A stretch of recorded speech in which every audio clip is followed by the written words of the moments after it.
નિયમની અંદર 3 વસ્તુ કઈ કીધી? સંબંધો, 3 પ્રકારના સંબંધો છે એ એના માટે બહુ મહત્વની વસ્તુ છે. ત્રણેય સાથેના સંબંધો બેલેન્સ હોય તો જ આગળ જશે. પછી શૌચ પવિત્રતાની વાત હતી. પવિત્રતા શું છે?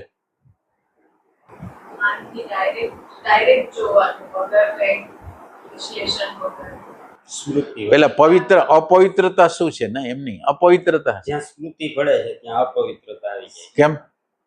કારણ કે એની પાસે જે ભૂતકાળ છે એના દ્વારા જ બધું. પણ એમાં અપવિત્ર શું થાય છે?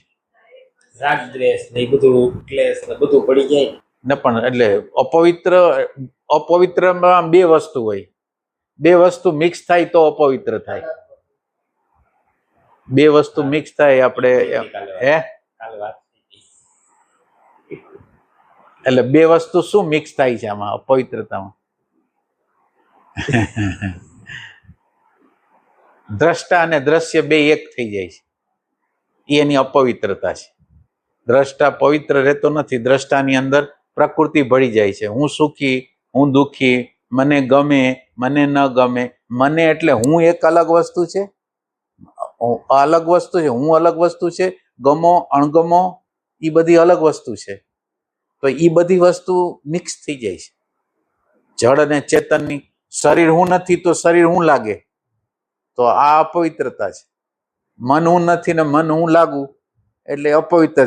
આગ્રહ નથી ને આગ્રહ રાખું માનું તો એ અપવિત્રતા છે. આ અપવિત્રતા આ છે કે એની અંદર આ ભળી જાય છે. આ ભળી ગયેલી વસ્તુને છૂટી પાડવી એ શુદ્ધિકરણ છે, પવિત્રતા છે. અને સંતોષ ના એટલે બરાબર. એને લીધે સંતોષ આવે છે. અસંતોષ શું છે એમ પ્રશ્ન એમ કરવાનો. અસંતોષ શું? અસંતોષનો જન્મ કેવી રીતે થાય છે તો પછી આપણે ગોતી આવીએ.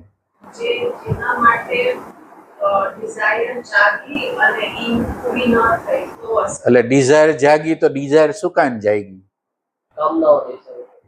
ના એટલે ડિઝાયર જાગવાનું કારણ છે કે આપણે ડિઝાયર બની જાય છે. આપણે ડિઝાયર બની જાય છે એટલે આપણે સ્મૃતિના વિભાગમાં જીવી છીએ. અને સ્મૃતિના વિભાગમાં સતત રીતે 12 જ સુખ છે એમ કહેવામાં આવ્યું છે. 12 જ સુખ છે. એટલે 12 સુખ છે એટલે અત્યારે મારી આગળ ગાડી નથી, અત્યારે મારી આગળ સારું ઘર નથી, અત્યારે મારી આગળ સારી ઘડિયાળ નથી, તો એ બધાની કામનાઓ થાય.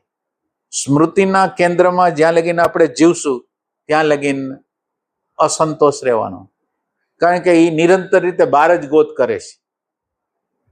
એટલે સંતોષની ભૂમિકા આપણે આપણા અંદરની સાઈડમાં, કેન્દ્રની અંદર, હોવાપણાની અંદર, સત્યની અંદર આપણે જો પ્રતિષ્ઠિત થશું તો ઓલી ડિઝાયર. અત્યારે સ્મૃતિમાંથી બધી ડિઝાયર થાય છે અને પછી આપણી અંદરનું જે હોવાપણું છે એમાં શાંતિ છે, પ્રેમ છે, આનંદ છે, એ ઇન્સ્ટન્ટ આનંદ આપે છે. એટલે કામનાનો કોઈ જન્મ જ નહીં થઈ શકે.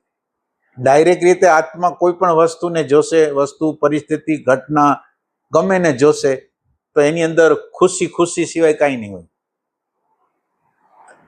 એ ટાઈપની વસ્તુ હતી. આમ ચિત્તવૃત્તિનો નિરોધ ત્યારે શક્ય બને કે એટલે વૃત્તિનો વિસ્તાર થતો હોય ને, જ્યાં કોઈ વ્યક્તિને મળવા ગયા, ધંધામાં ઇન્વેસ્ટમેન્ટ કર્યું અને એમ થયું કે આમાં ખોટ જશે એટલે એના તરંગો ઉઠવા માંડ્યા. કોઈ આપણી યારે વ્યવહાર સારો ન કર્યો અને એને લીધે આપણી અંદર ચિત્તની વૃત્તિઓ ઉઠવા માંડે. એટલે આ વૃત્તિઓ ઉઠવાનું કારણે આપણે ચિત્ત પ્રદેશની અંદર ઊંડાઈથી અંદર નહીં જઈ શકીએ. ચિત્ત પ્રદેશમાં એટેન્શન છે, અવેરનેસ છે અને કોન્શિયસનેસ છે, એમાં જઈ શકશું નહીં. તેનું પ્રેશર ઓછું થાય અને એ ઓછું થાય એનો અર્થ બોધપૂર્વક કોન્શિયસ એફર્ટ. નહીં તો કોઈને ધંધો પાણી નથી તો કે હમણાં નવરા બેઠા છે તો પર્સનાલિટીનું પ્રેશર ઓછું થયું. નહીં તો બાવા સાધુને કઈ પર્સનાલિટીનું પ્રેશર નથી તો એને એસેન્શિયલ સેલ્ફ એને દેખાતું. પર્સનાલિટીનું પ્રેશર બોધપૂર્વક ઓછું થાય તો એટેન્શન છે એ એસેન્શિયલ સેલ્ફ તરફ ફરી એ તરફ વળે. દૂરી ક્યાંથી છૂટી થાય એને આપણે ત્યાં વૈરાગ્ય કીધું.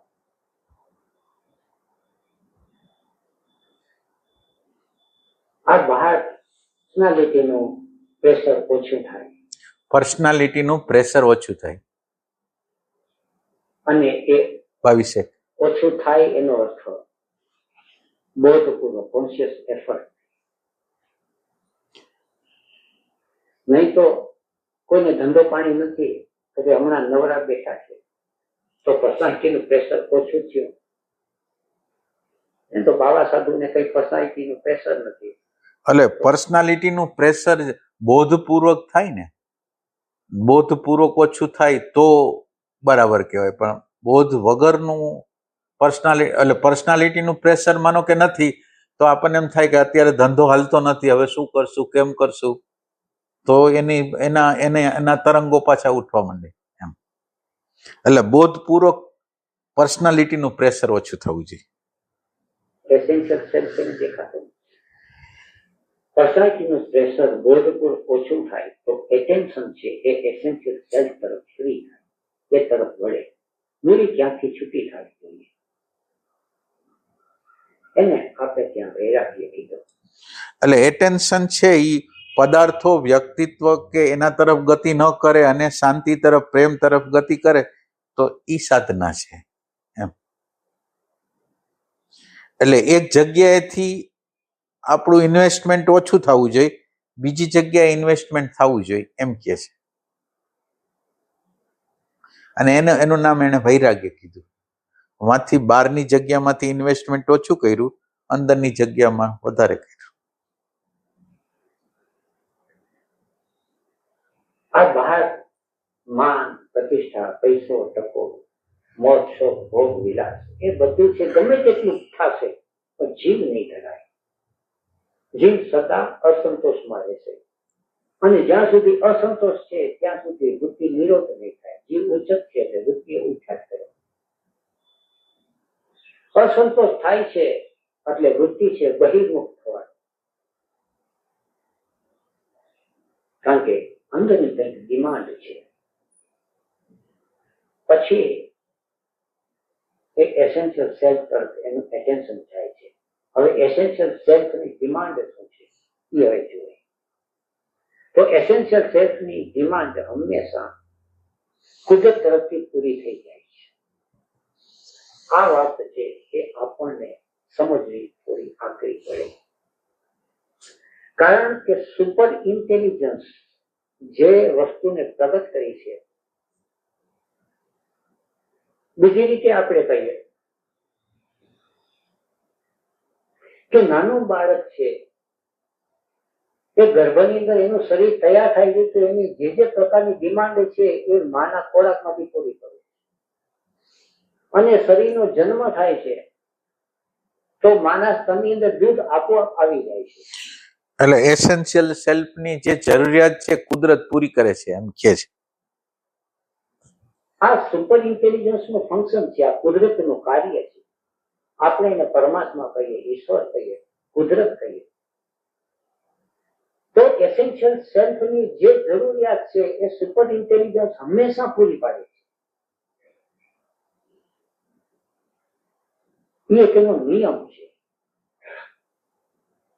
એ નિયમ જે ઓળખે છે એની અંદર સંતોષની વૃત્તિ જન્મ લે છે. પણ આપણને એ નિયમની એ ખબર છે કે સંતોષી સદા સુખી, એ નિયમ ખબર છે.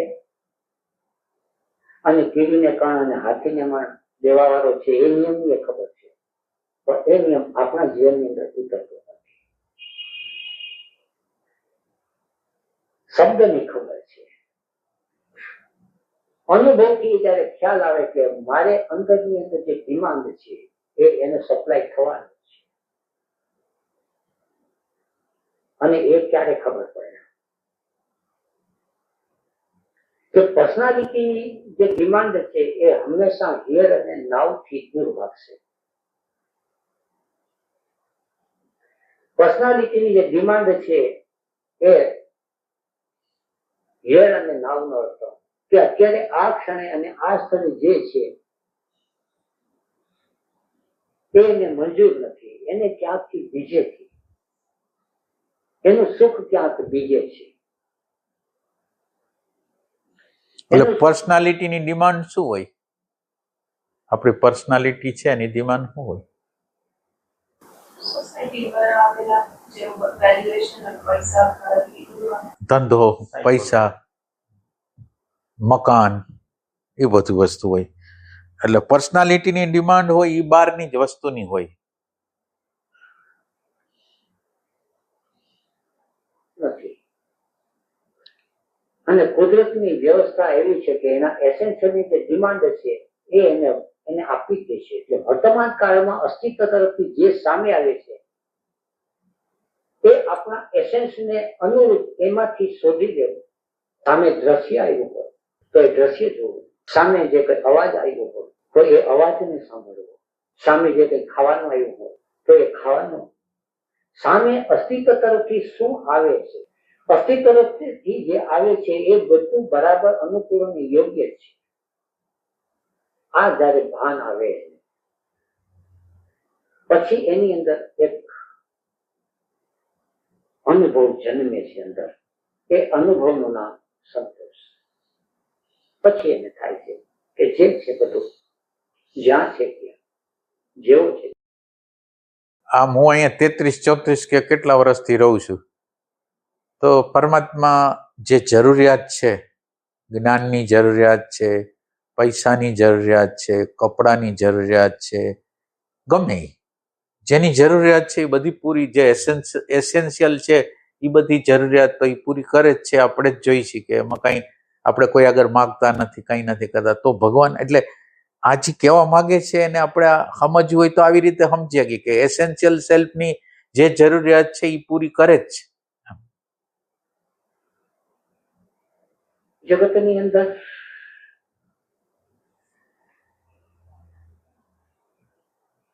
તો આ વસ્તુ થોડી ઘણી સમજાય, પણ આ સૂત્ર યોગ સૂત્રમાં મૂક્યું છે એટલે આની અંદર થોડી ગહેરી રીતે જવું પડે. આપણે માત્ર બહાર દુનિયાની અંદર જે ડિમાન્ડ કરીએ છીએ, પૈસાની, ટકાની, પ્રતિષ્ઠાની, હવે એક ખ્યાલ આવી ગયો કે આ તો હવે બધું નકામું છે, ભ્રમણા છે. પછી આપણે એ ડિમાન્ડ અંદરના જગતમાં કરીએ. મારી અંદર કંઈક પ્રગટ થવું જોઈએ, મને કંઈક અનુભવ મળવો જોઈએ, મારી કુંડલીની જાગૃત થવી જોઈએ, મારી અંદર મને આત્માની અનુભૂતિ, પરમાત્માનું સાક્ષાત્કાર થવું. હવે આ ડિમાન્ડ છે એ એસેન્સની છે કે પર્સનાલિટીની? પર્સનાલિટીની ડિમાન્ડ જેને છે એને બહુ જ કૃત્ય મળવું પડે છે. અને એસેન્સની જેની ડિમાન્ડ છે, એસેન્સની ડિમાન્ડ આપણે ત્યાં અભિપ્સા, અભ્યાસ. પર્સનાલિટીની ડિમાન્ડ છે એને ખાલી ઈચ્છા કે વાસના, થોડી વાર ક્યાંક સાંભળવું હોય, બાબા સાધુ પાસેથી ક્યાંક વાંચ્યું હોય અને આપણને એમ લાગે કે આ સંસારમાં શું છે, એક ભીતર. એટલે એક ભીતર અંદરની બાજુએ માણસને એમ થાય કે કુંડલીની શક્તિ જાગી જાય, આત્માનો સાક્ષાત્કાર થઈ જાય, પરમાત્માની સાક્ષાત્કાર થઈ જાય, અંદર આનંદ પ્રગટ થઈ જાય. તો એ કે આ છે એ એસેન્શિયલ ડિમાન્ડ છે કે પર્સનાલિટીની ડિમાન્ડ છે? ખબર કેવી રીતે પડશે? કેવી રીતે ખબર પડશે? બહાર કોઈએ કીધું અને આપણને એમ થાય કે चाहिए તો એ પર્સનાલિટીની ડિમાન્ડ ના, એટલે ખબર કેવી રીતે પડશે કે આ એસેન્શિયલ છે કે આ છે? જેના વગર રહી ન શકતા હોય એ આપણી ડિમાન્ડ હોય ને કોકે કીધું ઇન્ફોર્મેશન અને ઉપર ખાલી જરાક જેની ઈચ્છા હોય. ના, એટલે અંદર આપણા યંત્રની રચનામાં તો એવું છે, યંત્રને પોતાને નવા અનુભવો કરવા છે, નવા એક્સપિરિયન્સ, એટલે અચેતન દ્વારા એની અંદર ડિમાન્ડ આ છે. એટલે ટૂંકમાં અચેતન મનની અંદર કઈ ને કઈ મેળવવા, હવે એની અંદર મેળવવાની ડિમાન્ડ કરતા, એટલે આની અંદર એક કેર કરવાની છે, મેળવવાની નહીં. મારે માનો કે બોમ્બે જવું છે તો બોમ્બેમાં કયા સાધનમાં જવું છે? પ્લેનમાં, ટ્રેનમાં કે આમાં? એક વખત તમારું નક્કી થઈ ગયું કે આમાં જવું છે અને તમે એમાં બેસી જાઓ છો તો તમે ત્યાં પહોંચી જાઓ છો કે નથી પહોંચી જતા? એવી રીતે આપણે યોગ્ય સાધન લેવાનું છે કે સાધન શું છે, આ પરમ તત્વને પામવાનું સાધન શું છે? તો કે પરમ તત્વને સાધવાનું સાધન છે પ્રેઝન્ટ મોમેન્ટ અવેરનેસ. જોઈ છે પ્રેઝન્ટ મોમેન્ટ ને અવેરનેસની જરૂર છે. હવે પ્રેઝન્ટ મોમેન્ટ અને અવેરનેસમાં જે પ્રમાણે રહેતા જશું એ પ્રમાણે એની ગતિ થવાની છે. હવે એની અંદર હવે કામનાની કોઈ જરૂર નથી. હવે આની અંદર તમારે ખાલી અવેરનેસ અને પ્રેઝન્ટ મોમેન્ટનો પ્રયોગ કરતો રહેવાનો છે. એટલે તમે જે જગ્યાએ જવા માંગો છો એ જગ્યાએ, એટલે જે ફોલ્સ વસ્તુ હોય ને એ નીકળી જાય. તો તમે માનો કે કલ્પના કરો છો કે કુંડલીની શક્તિ જાગશે અને હવે કુંડલીની શક્તિ જાગશે એવો વિચાર આવ્યો, એવી વાસના બની અને તમારું અવેરનેસ એને જોઈ લીધી, તો એમ કે આની અંદર તો સીધો જ રસ્તો છે કે અવેરનેસ છે એ જ આવરણો કાપવાનું છે. આ જે ખોટા વેલ્યુએશન બનાવે છે કાપવાનું, તો આ જ કામ કરવાનું છે. તો હવે આ કામનાની જરૂર નથી પણ અવેરનેસની જરૂર છે. તો ન્યાય એ અવેરનેસનું પ્રયોજન કરશે તો પછી આ એસેન્શિયલ ડિમાન્ડ કહેવાશે. એમ એ રીતે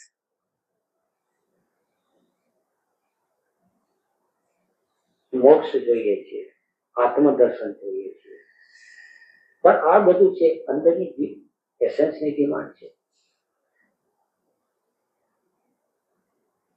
એસેન્સની ડિમાન્ડ જે બહાર છે એ પૂરી નહીં થાય ત્યાં સુધી એસેન્સની ભીતરની ડિમાન્ડ છે તે જાગશે નહીં. આંખ રૂપ જોઈને ધરાઈ જાય, કાન છે એ સાંભળીને ધરાય જાય, પણ આપણી અંદર એટલી જાગૃતિ નથી. હવે અવેરનેસ અને ઓબ્ઝર્વેશનની ક્યાં આવશ્યકતા છે એ પછી આપણને ધીરે ધીરે આપણે આગળ જશે. આ કશી આપણને ખબર નથી. એટલે આપણને અત્યારે આ ક્ષણે કયા સેન્ટરની ડિમાન્ડ છે, આ વખતે અત્યારે આ ક્ષણે તો આપણે એક નક્કી કર્યું કે 5 વાગે આપણે સાંભળવું પ્રવચન, પણ આજથી પસંદગીની ડિમાન્ડ.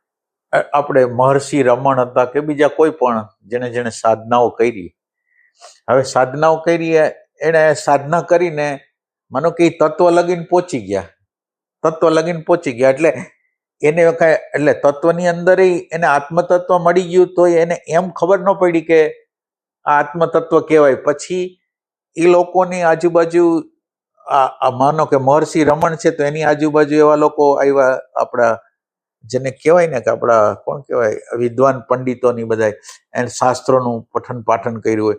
એટલે શાસ્ત્રોમાં જે વર્ણનો હતા તો મહર્ષિ રમણને થયું કે આ તો આપણને જ છે, આમાં જે કહે છે એ તો મને અનુભૂતિ છે.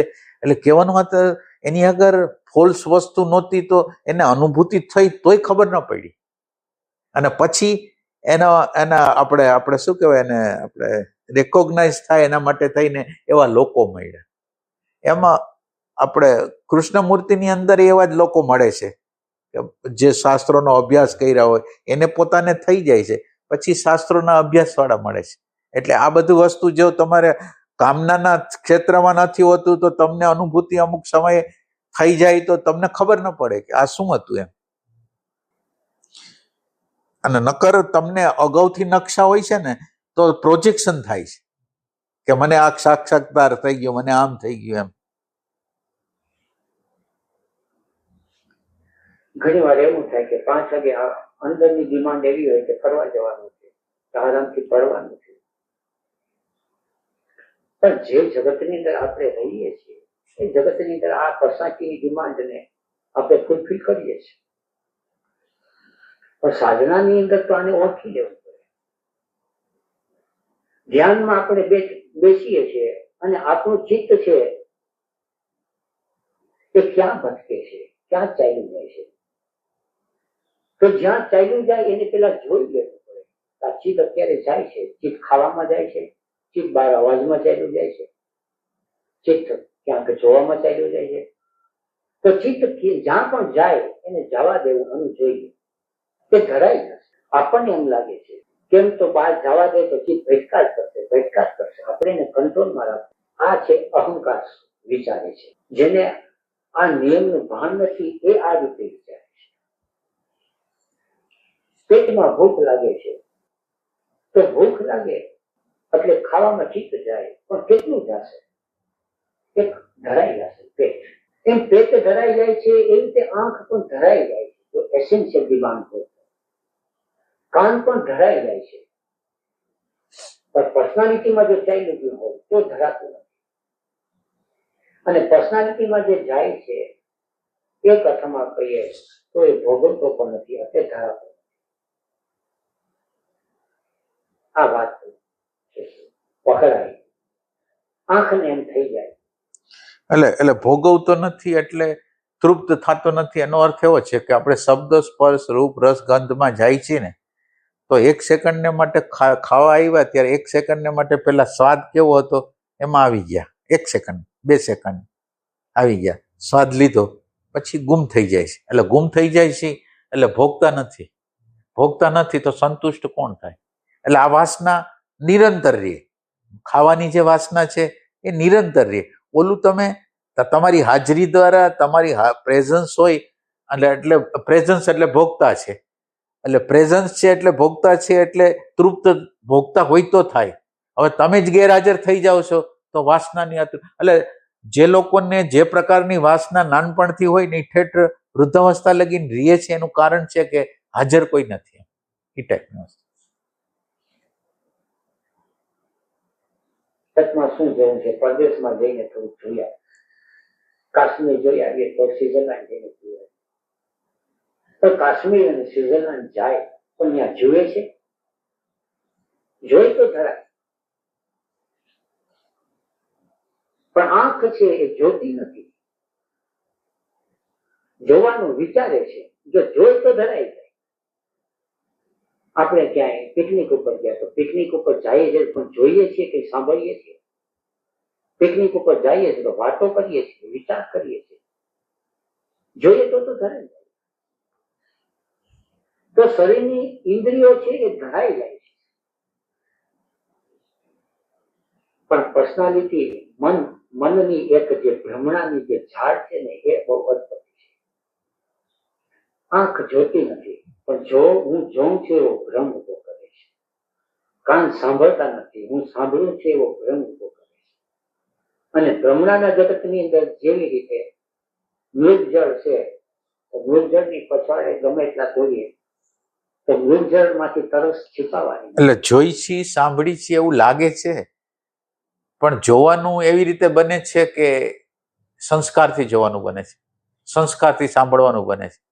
એટલે જોવાનું ને સાંભળવાનું એક્ઝેક્ટ બનતું નથી. મારે જે રીતે સાંભળવું છે, મારે જે રીતે જોવું છે એ રીતે જે હું જોઉં છું, સાંભળું છું, પણ એક્ઝેક્ટ જેવું છે એવું દેખાતું નથી મને. એમ ત્યાં પાણી જ નથી, પાણી હોય તો તરસ છે. એટલે સંતોષ છે તુષ એટલે તૃપ્તિ, સરખી રીતે તૃપ્તિ થઈ જાય. જીવ છે ધરાઈ જાય. તો જીવની અંદર જેટલા સેન્ટર્સ છે એ સેન્ટર્સને બોધપૂર્વક જો ભોગવવામાં આવે તો એ ધરાઈ જાય. પણ આપણી અંદર બોધ નથી, ભોગવતા નથી, બેહોશી છે. એને કારણે આ બધા જે ફંક્શનો થાય છે પર્સનાલિટીના પ્રેશરને કારણે. એટલે ખાવા ટાણે આપણે ધરાઈને ખાતાથી પેટ ભરાય છે પણ સ્વાદ ધરાઈને લેતા, જોવા ટાણે ધરાઈને જોતા નથી. આંખ ફરવી હોય છે, આંખ ફરતી હોય, સાંભળવા ટાણે કાન સાંભળતા નથી. ચામડીનો સ્પર્શ, આ બધી જ્ઞાનેન્દ્રિય છે. જ્ઞાનેન્દ્રિયનો અર્થ જ કે બોધ દ્વારા જ્ઞાન અંદર એકઠું થાય. એક વખત બધું જ્ઞાન એકઠું થશે, બાકી રહી જશે કેવળ જ્ઞાન. પણ જ્ઞાન એકઠું થાય છે કે વિચારો એકઠા થાય છે?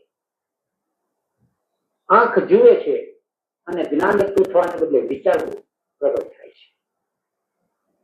કાન સાંભળે છે, જ્ઞાન એકઠું થવાને બદલે વિચાર પ્રગટ થાય છે. એટલે પર્સનાલિટીનું પ્રેશર બહાર વ્યવહારમાં જગતમાં નથી, પર્સનાલિટીનું પ્રેશર ભીતરમાં છે. કોઈ પણ જ્ઞાનેન્દ્રિયની પ્રક્રિયા છે, વિચારમાં પરિણામ્યા છે, સમજી લેવું કે પર્સનાલિટીનું પ્રેશર છે. જ્ઞાનેન્દ્રિયની પ્રક્રિયા આંખ જુએ છે અને જસ્ટ સી તો એસેન્શિયલ સેલ્ફ મળે. કાન સાંભળે છે, જસ્ટ લિસન તો એસેન્શિયલ સેલ્ફ મળે. તેવી રીતે ઇમોશન સેન્ટર ભાવ પ્રેમ કરે છે તો પ્રેમ કરે છે. પ્રેમ થતો હોય ત્યારે વિચાર કરતું હોય મન. એટલે દરેક ક્ષેત્રની અંદર પર્સનાલિટીનું પ્રેશર જ્યારે હટી જાય, એસેન્શિયલ સેલ્ફની ડિમાન્ડ જ્યારે પૂરી થાય, એટલે આપણી અંદર પ્રેમ કેવો છે કે કંઈક જોઈ છે એના રેફરન્સમાં છે, કંઈક મળતું બંધ થઈ જાય તો આપણો પ્રેમ અટકી જાય, એ ટાઈપનો આપણો અત્યારનો પ્રેમ છે એવો છે. ત્યારે એક અંદર ભીતર સ્થિતિ, એક અનુભૂતિ થાય છે. એ અનુભૂતિ થાય છે, એ અનુભૂતિને સુખ કહે છે. પર્સનાલિટીના પ્રેશરની અંદર જે અનુભૂતિ થાય છે એ સુખનો ભ્રમ ઊભી કરે છે. એટલે સદાય આપણે આટલા વર્ષો ગયા હોય પણ અંદર સતત આટલી બધી સાધન સુખ સગવડ હોય પણ અંદર એમ લાગે કે કંઈક ખૂટે છે, અંદર કંઈક ખૂટે છે, એને દુઃખ છે. સંસ્કૃતના શબ્દ થોડો યાદ આવી ગયો. સંસ્કૃતનો શબ્દ છે ખ એટલે આકાશ. અંદરનું આકાશ છે એ હાર્મોનીમાં આવી જાય એનું નામ સુખ. સુખ અને અંતર આકાશ છે, ચિત્તાકાશ છે, એમાં હાર્મોની તૂટી જાય એટલે એને દુઃખ. અંદરનો આકાશ છે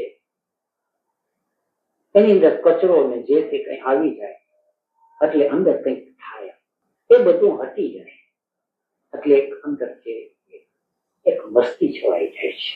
એને અનુત્તમ, અનુત્તમ એટલે હવે એને દેશ અને કાળ, કોઈ પણ દેશ હોય અને કોઈ પણ કાળ હોય જેની અંદર સંતોષની અનુભૂતિ થઈ છે એ હંમેશા સુખની અનુભૂતિ કરે છે.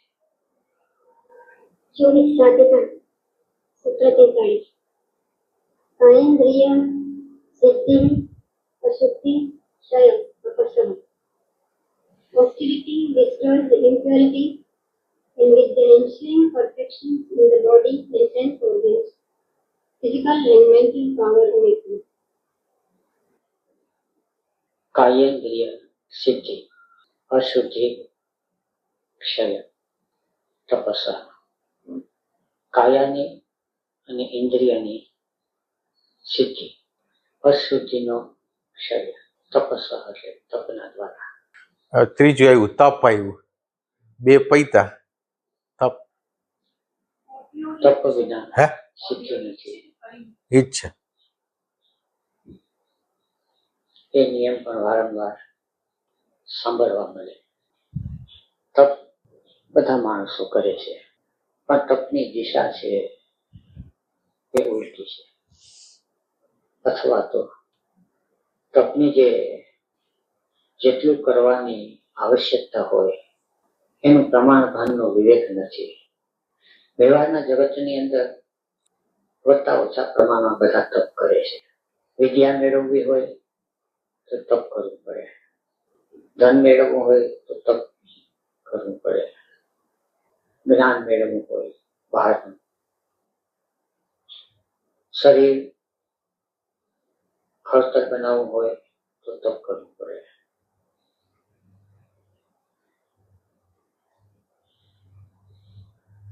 દરેક ક્ષેત્રની અંદર તપ કરે છે બધા, પણ એ બધા જે તપ છે એ બેહોશીમાં કરેલા તપ, એ બધા આંધળુકિયા તપ.